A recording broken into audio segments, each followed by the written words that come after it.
The following featured presentation is part of the Skywalking Network.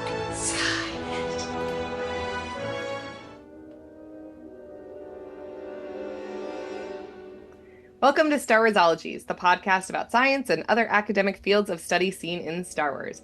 I am one of your co-hosts, Melissa Miller, and I am a freelance science writer. My name is James Floyd. I'm your other co-host. I am a freelance Star Wars writer for Star Wars Insider Magazine, and I also have the upcoming book Star Wars Crossword Puzzles coming out. This episode, Star Warsologies, is going to chat about archaeology in Star Wars, from the pyramids of Yavin 4 to the comic book icon Dr. Aphra. Our guest expert today is Samantha Porter, an archaeologist specializing in 3D scanning and Neanderthals at the University of Minnesota. Hi, Sam. Hi. I am excited to be here. Archaeology is one of my favorite sciences, so I am super glad we finally get to do this episode. Yes, and you can't see it, but we are all wearing Indiana Jones style hats right now, right? Not just podcasting headphones. I think that's required when you talk about archaeology. I could be wrong. Well, Sam, why don't you tell us about what archaeology is as a science and how advanced imaging that you're working on is changing the field? Yeah, so archaeology often gets confused with paleontology. So, you'll go at a party and really be like, oh my gosh, what's your favorite dinosaur? And I can be like, well, I really like Stegosaurus, but that's not actually what I do, right? So archaeologists, the main sort of defining characteristic is we study stuff related to humans. So in academia in the United States, at least, right, archaeology is considered a discipline of anthropology, along with biological anthropology, linguistics, and cultural anthropology. So all different ways of studying people or human ancestors.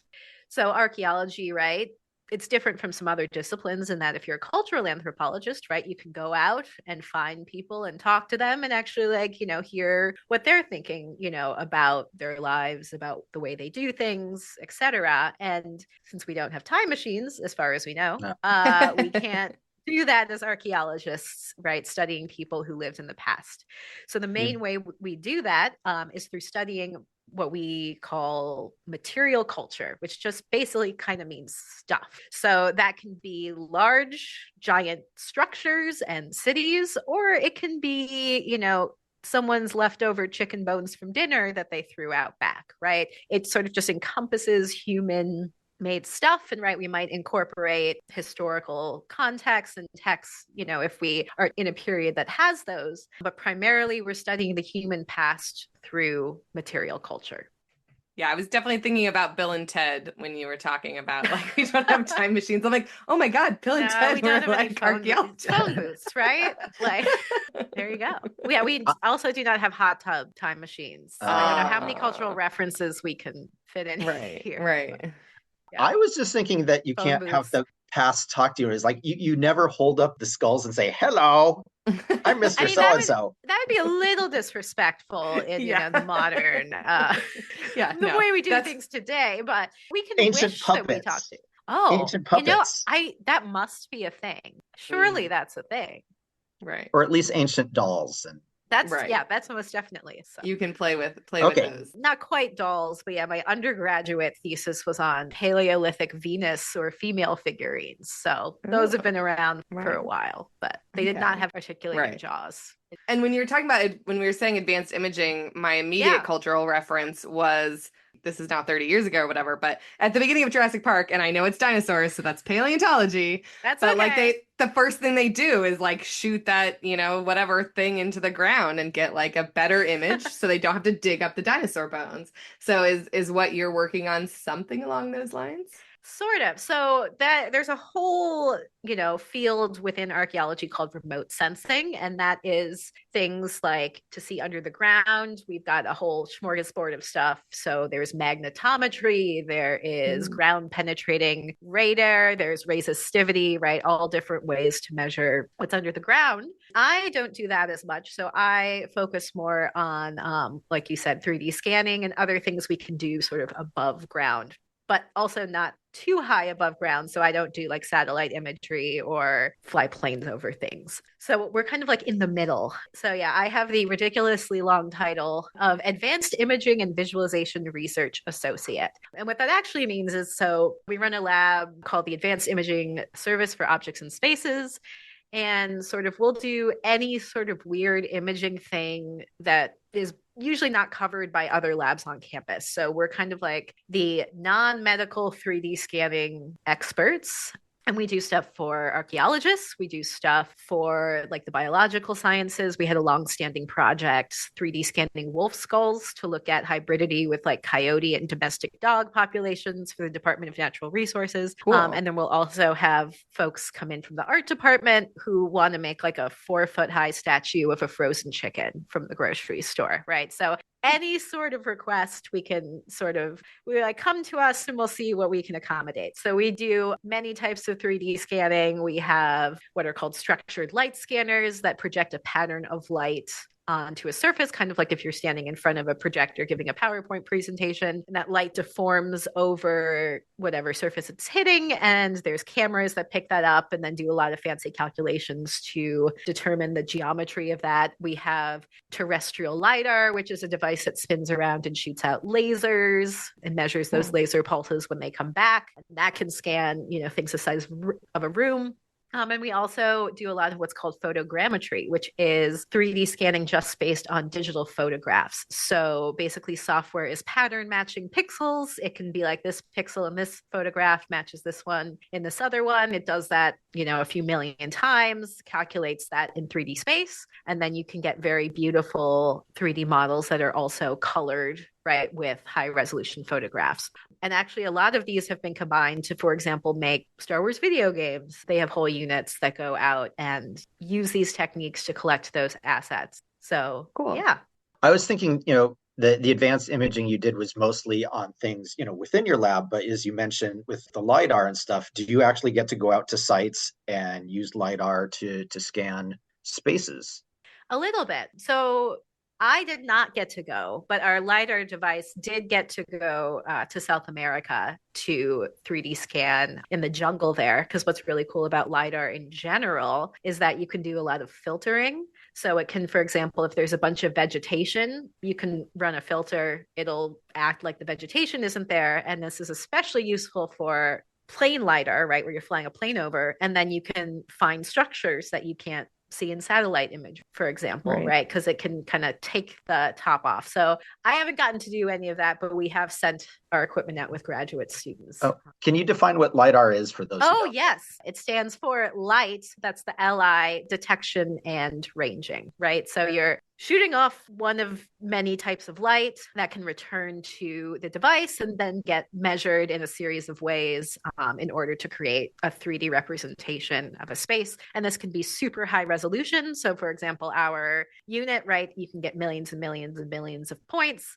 but LiDAR can also be used, right, for example, in self-driving cars to sort of give it a little bit of information. Right. In terms of, not hitting a wall or something like that. So I'm trying to remember now what technology was used, and I don't remember off the top of my head, but I don't know if LiDAR works underwater. But I know that when they discovered like the Shackleton ship a couple of years ago, they mapped it, not just externally, but internally. And the idea was that they were going to like build a recreation of it in a museum rather than raise it off the seafloor. And I was just like, that's very cool. I want to go. And actually an early collaboration I had in this job was we gave a tour to just a class. And I was talking about photogrammetry, right? So that's making the 3D models from photographs. And this guy, Nate, came up to me at the end and he's like, so I'm a scuba instructor. Could this work underwater? And I was like, I think it would. So I exchanged, that's how I got scuba certified, was nice. I exchanged photogrammetry 3D scanning lesson for the scuba lessons. There's folks here in Minnesota, for example, 3D scanning shipwrecks in the Great Lakes. Oh, yeah. Very cool. Very cool. Well, this is the longest we've ever gotten into an episode without mentioning Star Wars, I feel like. But what's your... I was going to say, Obi-Wan did some remote sensing. He sensed that Alderaan had blown up, so, There you go. I like it. Ooh, that's a good one. Yes, yeah. So what's your relationship to Star Wars? Did you love it as a kid? Did it influence your career path at all? Yeah, so I think I have been a Star Wars fan almost as long as I can remember. Like, I got really excited when the special edition VHS tapes came out because then they were actually available for purchase. One of my earliest Halloween costumes I remember was Princess Leia. I read all the EU books growing up. And yeah, so Star Wars is a huge part of my life. I did not get permission to tell this story, but I think it's okay. I met my now husband on online dating, and he was like, oh, okay, looking at my profile, I think we're going to match, but is she nerdy enough? And my last photo on my profile was me in a full Rebel X-Wing pilot costume. Nice. I previously was active in the Rebel Legion, have not been for a while, but yeah, it was the full getup. And so you could say that partially we're together now because of Star Wars. Yes, perfect. It's influenced your life just a little bit. That's great. Which Leia did you dress up as? It was like New Hope, classic cinnamon bun. Yeah, but unfortunately it rained that Halloween and I was wearing a red raincoat. So then the costume turned pink from the raincoat dye. But that's okay. Yeah. It was just a pink Leia costume from then on. Barbie Leia. There we go. All right. So moving on to actual Star Wars and archaeology. How would archaeology work in the galaxy far, far away? Because there's not just human civilizations, but there's also other species and cultures. So what do you think we could learn about a non-human species just by their material resources? Yeah, and I think, this is an interesting question because in Star Wars, you actually get a lot of overlap, right, between different species existing in similar cultures, right? And, this is true of people today, right? We have all these different aspects of our identities. You can be like, I'm into Star Wars. You can be like, I'm from Minnesota, right? You might have a certain religion or ethnic background, right? All of these things overlap. And Star Wars, I think, does a really good job of kind of showing that. And so I think it would sort of depend, right? Is it, you could use like a archaeology term like pre-contact for civilizations or people from different planets are meeting or not. And I think that would be, potentially a little bit different there, right? And another thing is humans tend to think about things instinctively, right, based on the culture in which they grow up. And this can extend to things like, what size people are, right? People of different cultures and different time periods are different sizes. And so they're interacting with the world differently, right? And you can extend this out to different species from different planets having different senses, right? That might be stronger. Maybe you're not bipedal. Maybe you don't have hands. And so a lot of the conclusions that one might as a human who speaks, is it basic in Star Wars? Or yeah, I was like, wait, it's not common. Who maybe is from Coruscant, right? You got to sort of recontextualize a lot of that. And so I think that's really interesting to think about, right? Is we have this issue here on Earth today of, okay, having a hard time maybe interpreting people's lives and their stuff, right? When they we're in a different cultural and temporal context, right? And just thinking how much more complicated that might be in the Star Wars universe. But at the same time, right, you would have archaeologists potentially, right, theoretically from all these different species who would have those different experiences and, right, maybe have those different senses. Actually, I was just watching, I haven't finished it yet, so no spoilers, but yeah, I was watching The Acolyte, right? And there's this character, Basil, who's kind of, I can't remember the official species name, but sort of an otter. Yeah, I don't know if they even say what species Basil is, just called the Tracker, Yeah, the Tracker, right? And he can smell really well, right? And that's opening up a whole new world that, he has access to a whole different world than the humans do. So I think that's interesting to think about, like seeing different spectra, maybe being able to sense, electromagnetic fields, having all of those different skills that humans, maybe we know these things exist and we might try to use technology to overcome not having those senses. But wouldn't it be cool if you could just ask Basil, hey, what's over there? Whoa. I just realized that having the Force would be a really useful skill because that's a sense. And it's certainly like if you came across some culture that was using the Force a lot, you'd be like, oh, this doesn't make any sense. Like, how do these locks work or something? Oh, they use the Force to do it. That makes a total amount of sense. But no one would know that unless they used that sense or they had some clue that there's only one way to do these things or something. Right. And what would that be like if you were a non-force sensitive archaeologist trying to study that, right? You'd have to probably enlist the help of some colleagues. Right. I can't think of any like technological way to access the force off the top of my head, right? Yeah. So you would need to actually find someone force sensitive. Yeah. Well, and I was thinking, I was a biological anthropology minor in college, and I remember some point learning that there was, lots of archaeologists or men, historically. And so they'd come across this like sort of small personal sized tracker for like how to measure what day out of 28 it was, and they were Boy. yeah. And they were like, oh, why would you need like a pocket sized, version of what moon phase it is? And then, they asked one woman and they were like, well, guys, there's other things that cycle besides the moon. So I don't actually know if that's just an anecdote that anthropology teachers tell, but that one really always stuck with me of like, it's the context, whether or not you realize that you bring your own, ideas about things to anything like that. Oh, yeah. And, they teach you this in like Anthropology 101, right? I think there's an article, and I might cite this wrong. I think it's called Body Technique of the Nasarima.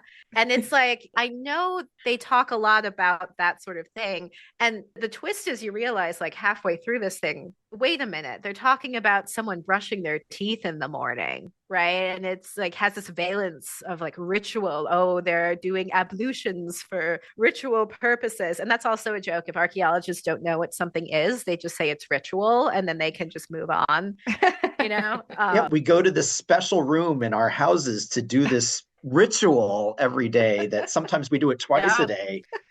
So yeah, I recommend that to everyone. It's great. Okay. We'll find that and post it in the show notes. I have potentially there are no stupid questions. It's a question a 5-year-old would ask, but it's bothering me now. So I think that there are no non-human archaeologists in reality, but that we know of. Yeah. Right. That we know of. Right. Whales might be, watching us or whatever. Yeah, exactly. So if an Ewok was studying Ewok civilizations, they'd be an archaeologist. But if an Ewok was studying human population, would they be a paleontologist? Because it's not Ewok. That's a very interesting question. My instinct is that it would depend if the creatures were sentient or not. That it would be sentience that would be the difference, right? But the issue is, right, that's a spectrum. Yeah. Right. So where do you draw the line? I don't know. If we're studying octopuses, should we be calling that archaeology now rather than paleontology? Well, I assume there's something in the like actual Latin roots of these words that doesn't allow for this sort of nonsensical discussion. But the Star Trek way would say this is xenoarchaeology. Perfect.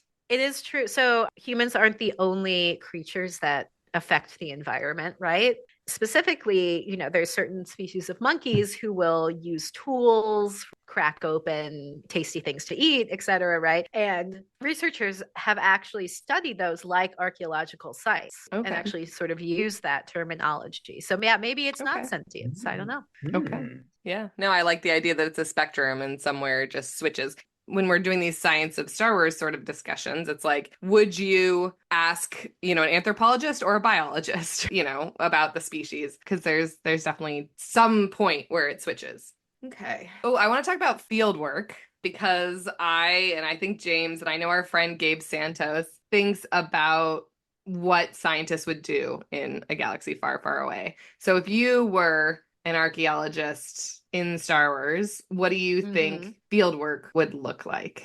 Yeah, I think part of it would not be very different. So there's a saying that like archaeology is a science that destroys its evidence, right? You can only excavate a site one time, right? You're removing everything. You can't put it back. I mean, you can put it back, but it's not going to be in the same place. And in archaeology, right, context is everything, right? It's the context that actually gives us information. Having individual items in a museum display case isn't going to tell us that much, right? And so a lot of what how archaeology has been evolving is just ways to better document sites more systematically as we go, given the resources and technologies we have. So in Star Wars, right, you got more advanced technology, I can see all sorts of ways. You could take a scan of that site every, 5 seconds. Data storage also doesn't seem to be a huge issue in Star Wars, where it definitely is.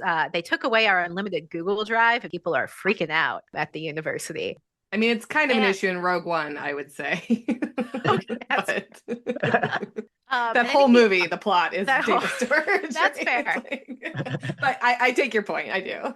Yeah. And I think another big difference potentially could be like, right, we have droids in Star Wars that are much more advanced to do a lot of the literal heavy lifting, that can occur. So all of these, though, are things that would make archaeology sort of more efficient, faster, and better, right? But at its core, I think what archaeologists would be doing would probably be fairly similar. How would that work? We're mostly thinking about archaeology as digging into a planet or looking at the planet's surface, but what happens when you're looking at things in space? Like if you ended up with a big chunk of the Death Star, yeah, but 50 years later, it's like, okay, how do we date things? How do we put things in the context of space when there's not really, I don't know, I guess there's got to be some way to figure out how old something is. Oh, yeah. There are so many ways to figure out approximately, right, how old something is. But I think the first thing that comes to mind to most folks is probably carbon dating, right, which is radiometric dating. You're measuring how much carbon-14 is in a sample. We have a curve. You match it to the curve, and that tells you how long that thing has been around if it has, organic carbon in it. Now, this gets more complicated, right? We have, as time goes on, technology marches on, right? We start affecting the amount of carbon that's just hanging out on the planet. All right. So now we got to calibrate. We got to do a calibration curve to fix that. Maybe we drop some nuclear bombs. Maybe there's a bunch of other stuff going on, right, that can affect that curve. And all of this might be context dependent on your planet. And then in space, there's all sorts of stuff going on that could also affect this. And there are different isotopes also that can be used for different types of dating, different ages, right? Carbon-14 taps out around 60,000 years, depending on some minutiae I won't get into. You have for example, uranium, thorium dating, potassium, argon dating, right? So there are different techniques you can use there. There's thermoluminescence, which tells you the last time something was exposed to light. Whoa. Yeah. That sounds really cool. I am not prepared to explain the physics of that one. That's okay. You don't have to. Not a physicist. But, right, besides all these radiometric techniques looking at the proportion of different isotopes, we also have, for example, dating based on style, right? So if we have historic records that show, okay, this matches the type of ship and the type of material made in Karelia in something BBY, right? We can date that if we have those records, right? So that's the same thing folks do, with pottery, for example, right? Is you can sort of match how something was made. My thing was stone tools, right? How something was made. And then you can say, okay, this is made of this type of rock or this type of, metal composition. So it must be from this place. And you can actually do this. There's a technique, PXRF, portable X-ray fluorescence. And folks can do this on volcanic rocks, looking at different spectra and different elements that come off, and they can figure out which volcano a stone tool, right? Wow. Where did that obsidian come from? And so you can get evidence of long distance trade routes. So that's a bit of an aside. That's just cool. No, that's just cool. But that way they could source, where is the trade? Where did this mineral come from? Is we can track it back to this one planet, this one asteroid. Yeah. Right. Oh, this civilization had hyperspeed technology because this isn't found for however long, Yep. Or maybe you find the remnants of, I don't know, what would have, I was going to say bantha for dinner, but that's probably a bit too big to have on the space. Or you can look at, okay, we have the bones of this animal. This animal was around during this time period, ergo, this archaeological site or ship floating in space, right, must therefore date to the same time period. So we can call that biostratigraphy, for example. So we have all these different sort of lines of evidence, and we can kind of take them all, put them in a column, see where everything lines up. And then our best, estimate would be that thing comes from this place in this time period. Wow. So you could basically say, hey, this chunk of the Death Star is from the Clovis era of building. It's definitely not a Folsom Death Star. It's a Clovis Death Star.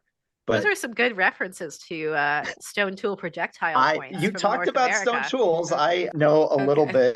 bit. Certainly we're not going to go into poverty point related Okay. or Well, Mississippian culture. I'm just doing this now and to show off. no, and you said that, and she laughed, and so I was like, okay, those must be references, but to me, those are just cities in like central boring California or whatever. So I was like, I'm sure this will make sense when it's explained to me. It makes me wonder, though, when we talk about Yavin 4, which I know we'll get into more, and I didn't realize this about Batu, but these are, these are old buildings, temples, civilizations. Are the rebels, is it sort of disrespectful that they're moving in?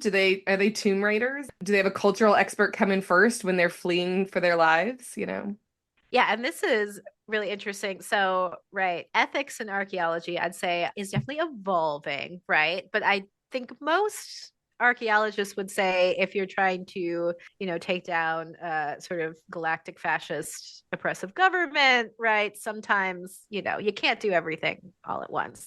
So actually, the Society for American Archaeology, which is the main sort of professional organization for archaeology in the United States, has what they call an ethics bowl every year, where they would bring up questions like this. And you might not, I think it's like a debate thing where you have to prepare both arguments. Like, yes, the rebels, that is okay for them to be there to take down the Death Star, versus no, that is, destroying cultural material. So, I see you could do arguments both ways there, which is not a very satisfying answer. But no, but no, I think ethics being gray is usually the answer. So I get it.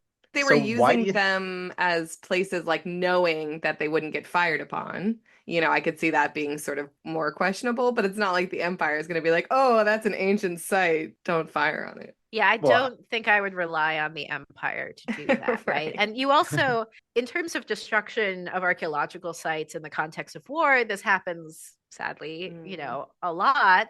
And you have some instances that is purposeful destruction. So, for example, ISIS destroying ancient artifacts that they right, consider to be idolatrous, that's one thing, right? right. The Bamyan statues Yeah. in Afghanistan. Yeah, right. On the other hand, you have sometimes stuff is there, right? There's a conflict, right? And unfortunately, stuff can get destroyed in that conflict. This is not just a modern issue, right? This is a historical issue. So I think, I don't know if it's a fun fact, but the Parthenon, right, in Athens, a lot of that destruction actually occurred in the 1600s, right, where they were using it to store gunpowder. And then it got attacked because it was being used to store gunpowder. And what happens to gunpowder? It explodes, right? And so a significant portion of the Parthenon is missing, not because of just time, but because, 300 some years ago, people were using it in war. So this is archaeology, right? It can be stuff tens of thousands of years ago, but we also have what we call historical archaeology, more recent things, looking at the people that lived 50 years ago, 300 years ago, right? We use the term everything is a palimpsest. I've seen a little scrunched face there. So back in the day, before paper, you could just go to Dunder Mifflin and get a ream of paper, right? People, specifically monks, would reuse parchment, and that layers over time. And so we call it an open palimpsest. Things can keep happening to a place over a long period of time. Sometimes you'll find a place that was, we call like Pompeii, right? Where it was buried in an instant and things are preserved very closely to how things were in a single moment of time. But a lot of the time things change, right? And evolve. So one could go back after the Battle of Yavin, and depending on what timeline you're looking at, all the other stuff that happens there, and see all of those different, evidence potentially of all those different occupations of that site. Well, do you want to talk to us a little bit about the temples that were used in real life? The city of Tikal, which was a Mayan civilization city in Guatemala. Sure. Yeah. And this is a hashtag not a Mayanist, doing my best here.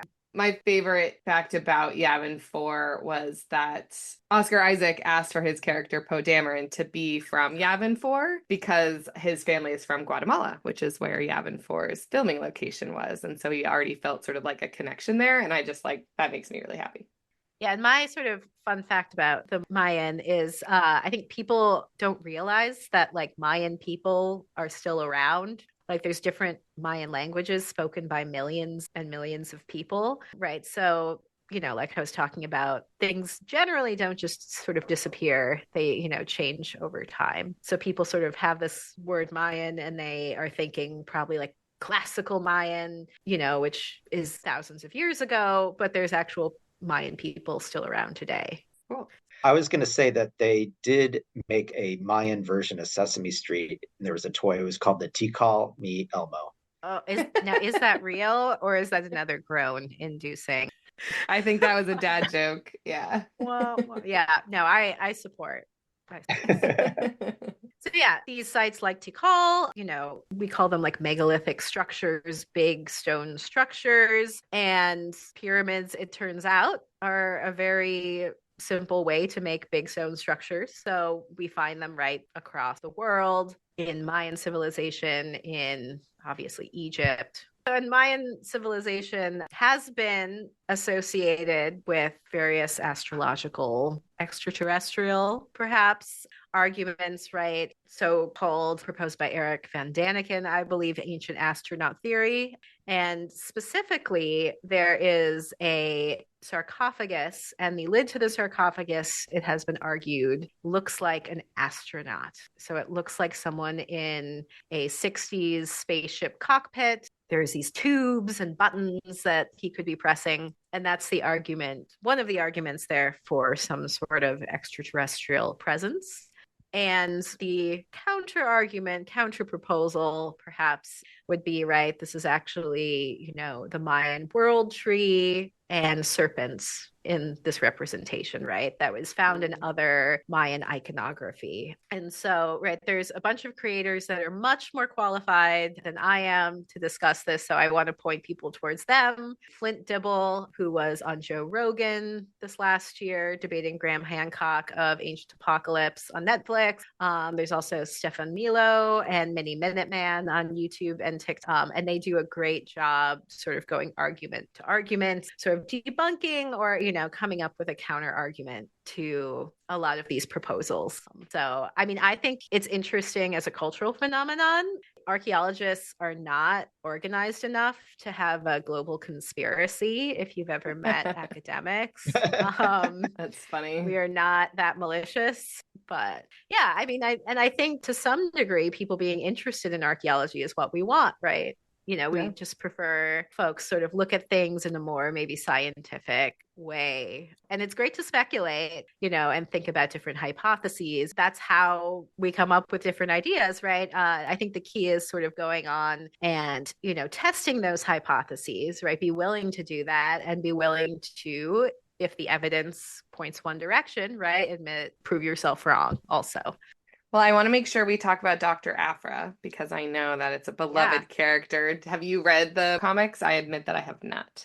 I have gotten about like halfway through. So I got a nice big compilation, and I freaked out when I first saw Dr. Aphra as a character because I think we have also a passing physical resemblance as well. And so I was like, oh my God, there's an archaeologist, right? I will say I don't agree with all of her choices of people to work with. Referencing back to Indiana Jones, generally archaeologists today like to think of themselves as the people who are going to punch the fascists rather than, get a murder droid to help them work with the fascists. But yeah, no, I've been having a blast reading those, and it's definitely a lot more closer to sort of the Indiana Jones, swagger, going out to find, mysterious artifacts and treasure. But there are references to the nerdy archaeologists in there too. So Aphra, being not the highest of moral character, sort of fakes part of her PhD, doctoral thesis,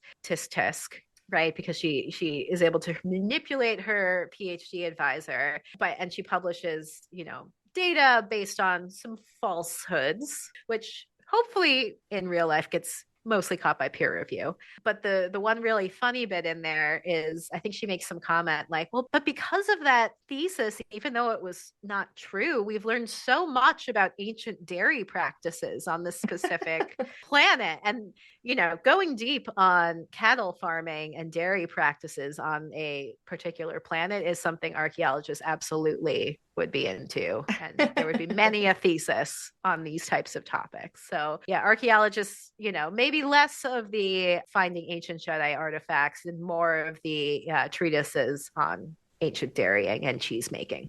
Right. So you think a lot of the regular archaeologists in Stars Galaxy are basically there to be like, yeah, I signed off on this construction project that no, there was no ancient dairy making stuff in this field. Or if there was, we moved it to somewhere else, or it was determined not significant enough to save. Oh, yeah. You know, we locked it away in the vault. And sometimes there isn't enough evidence. You know, we can't save everything. And so this is another fun story from my past is I used to work in France and we were at the site called Abri Castanet or Abri Blanchard, and it was at the bottom of a cliff. And what was on the top of a cliff? There was a auberge or like a hotel. And what were they doing for decades? They were throwing their wine bottles and all of their other trash onto the archaeological site below. So we wanted to investigate this archaeological site. So what do? We have to get rid of all the trash. Okay, so we scrape all the trash off. But now we have a bunch of trash mixed in with dirt that the dump won't take. What do? We get permission to dig a trash pit, you know, a few 100 feet away. We dig the trash pit and then it's full of Neanderthal artifacts. So we did not put the trash in the trash pit. But yeah, there, you know, things can get complicated, I guess. Yeah, but this is like that open palimpsest idea is that your history keeps happening on this spot. And, you know, archaeology is happening here. And so it's mixing everything up, but hopefully not too much. Hopefully not too much. Right. When we are the ancient civilization, you know, what will they make of museums or whatever, you know, like, oh, look at these full dinosaur skeletons and also this and also these other, you know, pottery fragments put back together and then fallen apart again. And we're going to look like kooks for having put it all in a museum, I feel like. Well, and then there's a joke of like archaeologists burying themselves with all sorts of weird stuff just to confuse people in the future, right? But to me, the more interesting question, and this would apply to Star Wars too, right, is so much now that we write down is actually digital. That is not going to physically preserve, right? A lot of media, even from just a few decades ago, is degrading, or, you know, things are locked in specific programs or file formats, or they only work on some version of Windows, right? And there's this potential for a huge amount of knowledge loss if something happens and we, you know, lose all electronic information, right? And I think a lot of that information is stored, you know, in the same way in Star Wars, right? So how are folks going to be able to access that? Yeah, if all of a sudden R2D2's little data port USB thing stops working or whatever. They upgrade to, you know, a different USB thing. Right. And then R2D2 is like, I can't plug into anything anymore. Yeah. Yes, that would put a stop to people stealing information. Is like, oh, we started using an obsolete serial port and no droids carry this now. Yeah, and you want to save your data in a CSV or ASCII-based format. Don't save it in an Excel file because Microsoft is going to make that a problem for you, you know. But no, this is actually like part of our jobs is to tell people that, you know, you in 20 years are going to thank you for saving your data in this way and not this way, right? And one of my early projects in my job was actually trying to help get data off of a database from the 80s, right? And converting all these file formats that were... Wow. I can imagine that Excel would ruin archaeology because it thinks everything is a date. This is true. This is a huge problem. All right. Well, as we start wrapping up, Sam, why don't you tell us about your favorite Star Wars character? I did have a screen name that referenced Jaina Solo in middle school, so I think I have to go with that. Nice. If I'm being on. Yeah. Wow. That's very funny because my first Hotmail account was Wicket, and I don't even think of that as being my favorite character. But now with your guidance, I feel like I should add that to the list. Excellent. So this is an expanded universe offspring of Han Solo and Princess Leia, I'm guessing. Okay. Correct. And the only one to survive. Oh, okay. Well, if somebody was interested in going into archaeology or advanced imaging, how would you recommend them going about that? Yeah, so advanced imaging, I think, is kind of I would say actually easier and more fun one. So I got basically almost no formal training in that. I learned everything off of like YouTube and random internet forums, basically. So aside from access to hardware, right, you probably can't get a terrestrial fancy LiDAR scanner, but there's all sorts of different types of imaging like photogrammetry that you can start getting into basically with the stuff you probably already have. For example, I think reality capture, which is a big photogrammetry software for making 3D models, was purchased recently by Epic Games. And I think now I know for sure it's free for academic use if you're a student, for example. So you can download that. There's apps also now. So my favorites are Polycam and Scanniverse that you can get into again and learn how to do all of this basically on your own, which is super cool. I just love that there's all this knowledge out there now that one can access for free. Archaeology is a little bit more complicated, I think, because it is sort of more traditionally academic. And there are different types of archaeology, right? So there's the academics kind of archaeology, but there is also, what you sort of referenced, we're putting in a highway kind of archaeology, or it's more fun than that. Okay, that's making it sound very boring. And that's kind of under what we call cultural resource management. Generally, it is expected to do some sort of higher education in that. And, depending on what specialty you're going to want to go into, right? There's some places that might be easier to access versus others. And then ideally, if you're lucky, you can go to a field school. And that's really what made me fall in love with archaeology, was the field work. So there are paid field schools you can go to, but there are also a lot of volunteer opportunities out there, different places. So again, unfortunately, it isn't the most accessible career, but I think it's sort of improving and getting better in that respect as well. Well, sign me up, definitely. It's like I can volunteer to Yeah. work in the field. I would so do that. I was about to say, do you have to be a teenager or young 20s student, or can you be early 40s midlife crisis career, exploration There you go. person?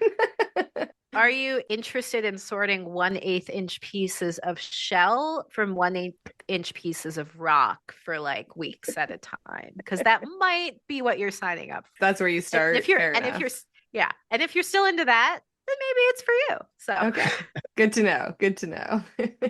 Not only can you do that in archaeology, you can also do that in geology and paleontology. Separate little bits and try and put things back together. That's true. Very true. Yeah. Though we're working on having computers put the larger pieces back together. Medium to large, right? So yeah, if you get a 3D scan of pieces, we're working on with mathematicians and computer scientists getting algorithms to put those back together at least. Yeah, definitely an allegory for like droid labor versus, other labor is, couldn't a computer tell you if it's a shell or a rock? I don't know if this came up in paleontology episode, but one way we do that is by putting it on your tongue. Which is it's frowned upon by some folks, and you can tell how porous things are. So like bone, for example, is more porous usually, and so it'll stick to your tongue more than a rock. Though this is the way I have definitely put fossilized hyena poop in my mouth as well, and not realized it. So cautionary tale. I do think that Jim mentioned in the paleontology episode, which I think our episode number 1, about licking the science. As a former chemist, do not advocate licking the science, but it's fascinating to know that is like legitimately a thing. Yeah, we knew that geology was important to lick the science, but now it also applies to archaeology unless you're studying coprolites. But that would be paleontology. There you go. And then, if you're looking at ancient DNA, which you can get from sediment now, which is wild, then you're talking maybe like a whole excavating in a Tyvek suit situation. Where can people find you in terms of social media or website with your publications, things like that? Yeah, so you can find me at my website, which is stporter.com. And then on Instagram, I am Sam Scans Stuff. Nice. And I've been bad this year. It's mostly pictures of my baby and not science pictures. But, we'll 3D scans of your baby or just pictures of your baby? You know, I haven't tried that yet. I've done other people's babies, but not mine. And I really need to get on top of that. Sam, thank you so much for joining us. It was such a pleasure to hear about archaeology and all of the scanning stuff in terms of Star Wars. Oh, yeah, it's been great. Yeah, thank you so much, Sam. Thanks. That wraps up this episode of Star Warsologies. We want to thank our guest, Samantha Porter, and we want to thank all of you for listening. If you're looking for the links of things that we talked about in this episode, check out our show notes page, which is available at skywalkingthrough-neverland.com/star-warsologies, and check out our YouTube channel. If you have an idea for a topic for Star Warsologies or know an expert we should interview, let us know at Star Warsologies on Instagram or at starwarsologies@gmail.com. Also join our fan group on Facebook. It's called the Star Warsologies Podcast Fan Group. So join today, chat with us and your fellow listeners. And please also rate, review, and subscribe to the podcast on your favorite service and share it with your friends who love archaeology and anything Star Wars. No topic is off limits, even whether falling in love with Dr. Aphra counts as an aphrodisiac.